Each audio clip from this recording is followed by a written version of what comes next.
po si Kiyong kagabi. Sakto din nasa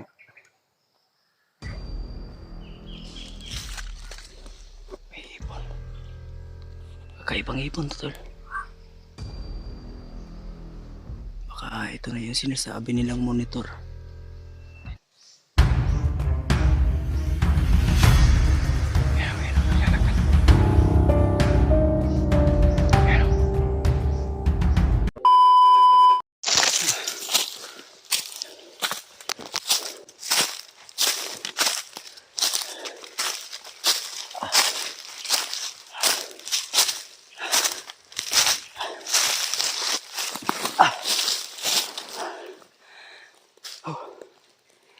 Yun, tol. Hinga muna tayo.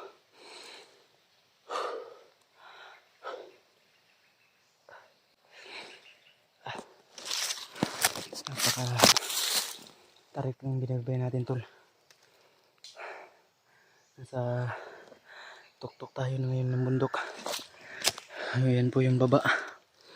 Makikita natin. Ay.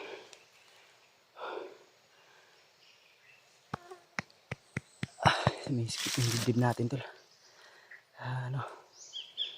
Tarik ng ating hinakyat. So, yun, tol, no? Good morning, good evening sa ating lahat.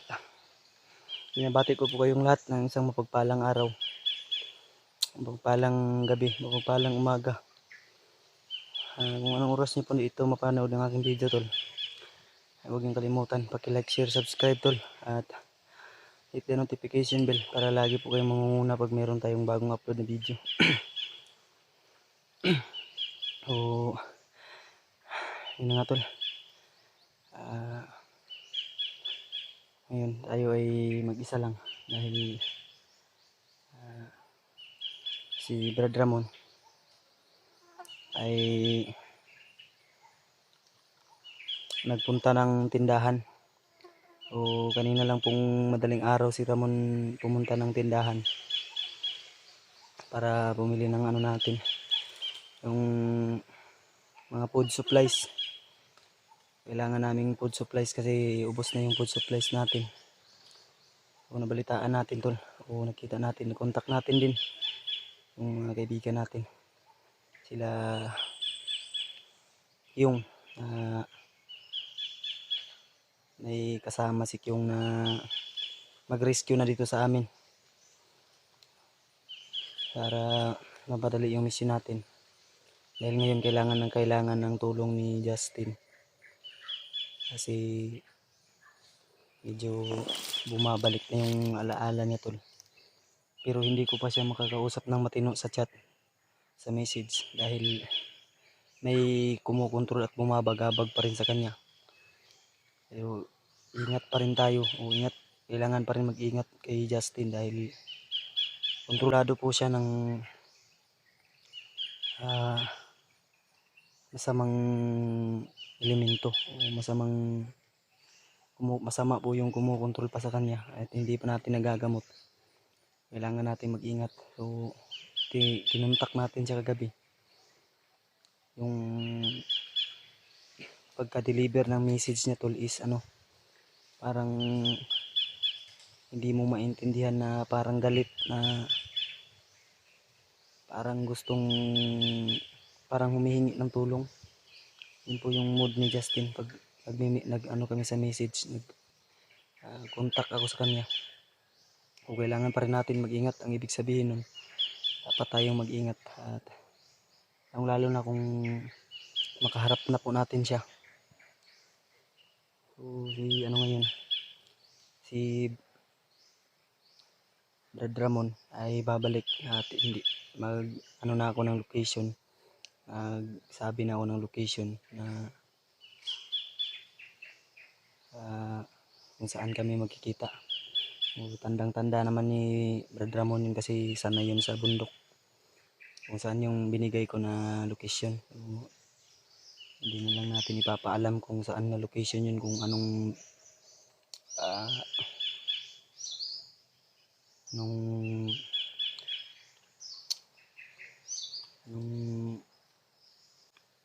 forma o kung saan natin diditain si Brad Ramon para hindi tayo mamonitor ng mga kalaban. Hindi na lang natin i-voice out kung saan.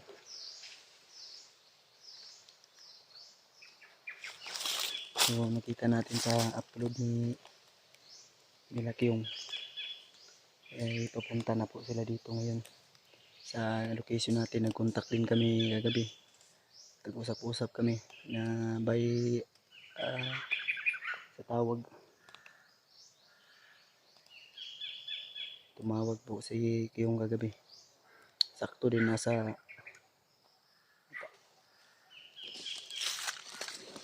may ipon oh.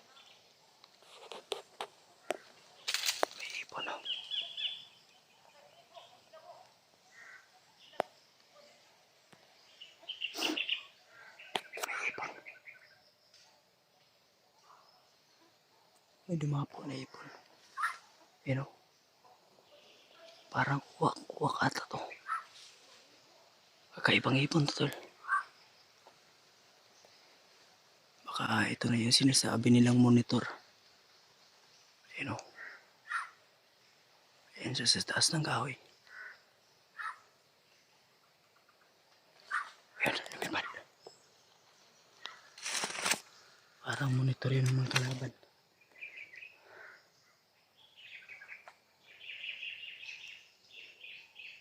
Daming insekto. Mga kalaban pa ata sa ibaba.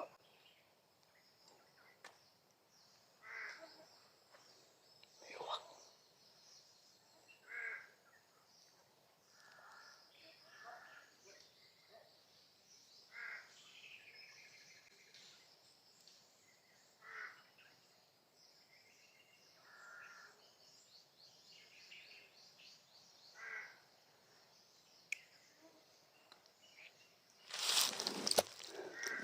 Nagulbo pala sa doon sa nalaman natin, tol, sa pag imbestiga natin doon sa butas na kung saan hinulog si Burluloy. Clear po yung area, wala pong bangkay o anumang kahina-hinalang o malaki yung hinala ko, tol, na si Burluloy nakatakas sa kamatayan. So dahil wala po yung niya doon, kung sakaling natuluyan siya sana, makikita natin doon sa ilalim ng kuweba. Pagpunta natin doon sa ilalim, wala tayong nakita, wala akong nakita. At yung nakita ko doon sa labas o sa mismong bulwagan ng butas ng kuweba is mga dugo yung tumambad sa akin. Kaya malakas yung hinala ko, malaking hinala ko. At buo yung paniniwala ko na buhay na si Burluloy. Dahil klarong-klaro po yung ebidensya doon sa mga damo kung saan siya dumaan. Ligtas lang si Burluloy.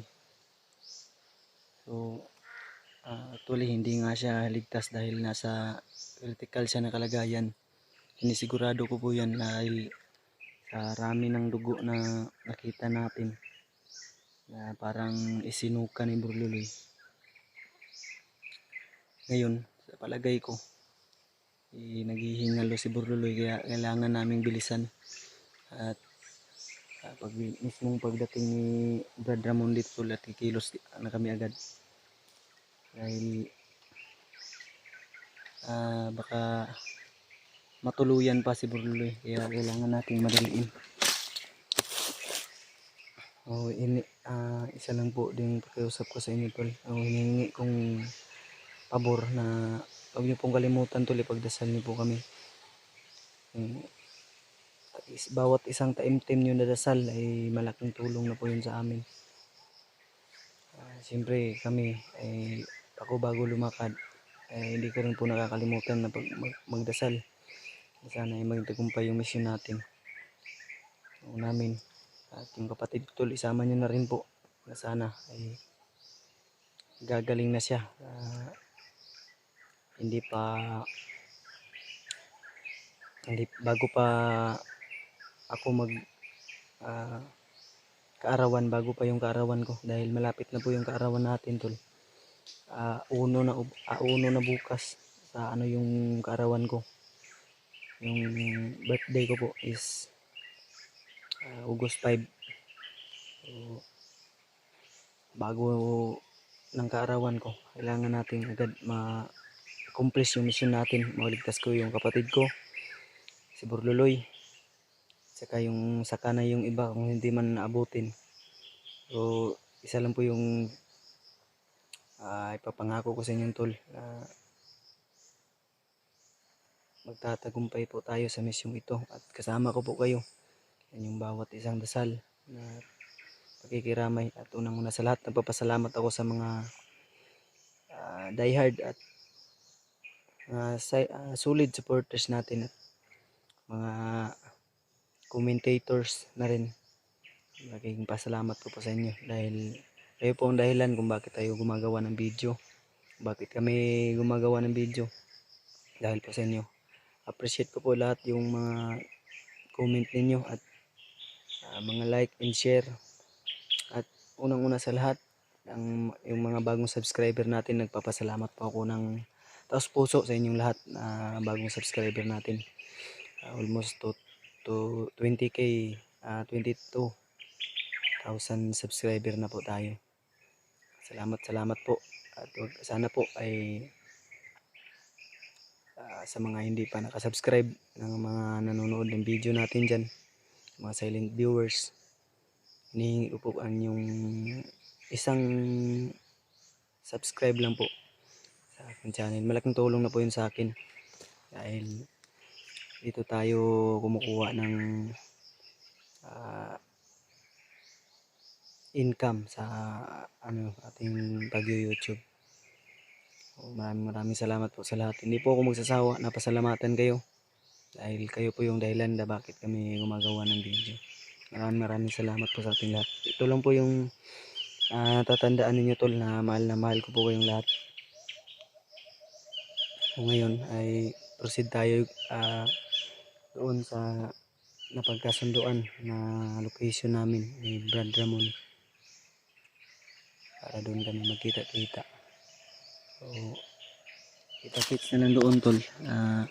Mamaya abangan nyo po yung mga susunod nating upload dahil sinisigurado ko tol na intense na video yung makikita nyo sa mga susunod nating upload.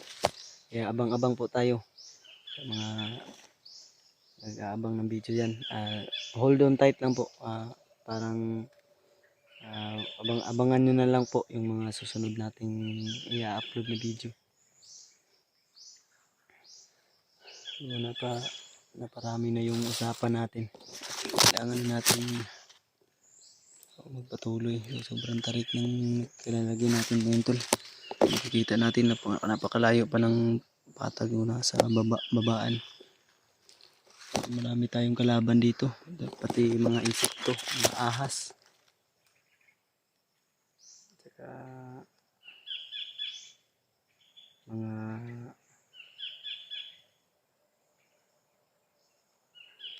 kaparating dito tol.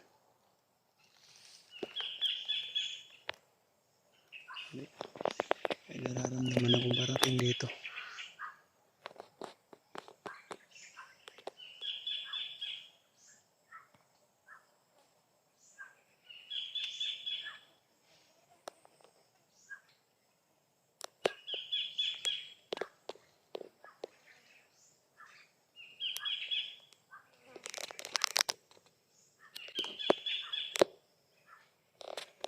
Daanan pala dyan sa baba.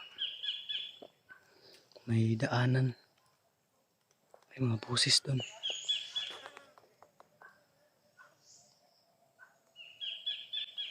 May mga busis tayo narinig dyan banda.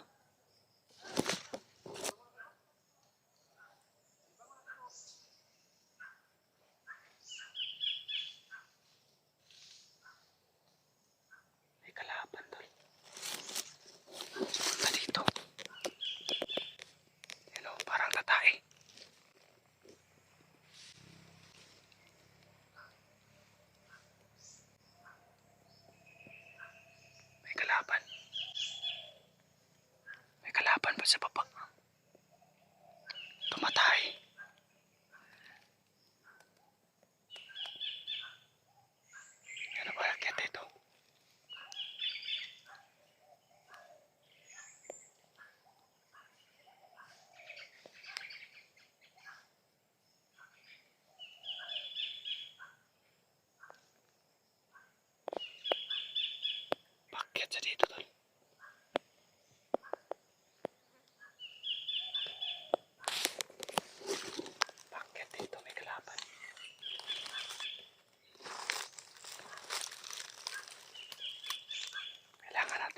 porsyento. Hintayin natin na lumapit ng bahagya dito, tol.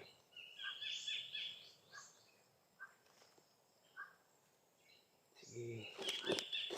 Lapit pa. Paakyat sa dito.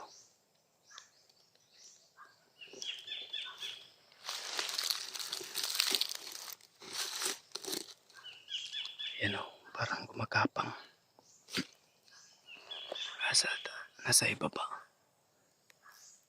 Advantage tayo dahil nasa high ground tayo, tol.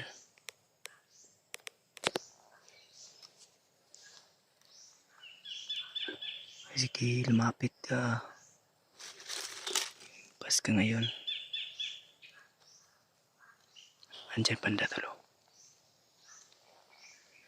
Parang tumatay. Nag-taking a shit.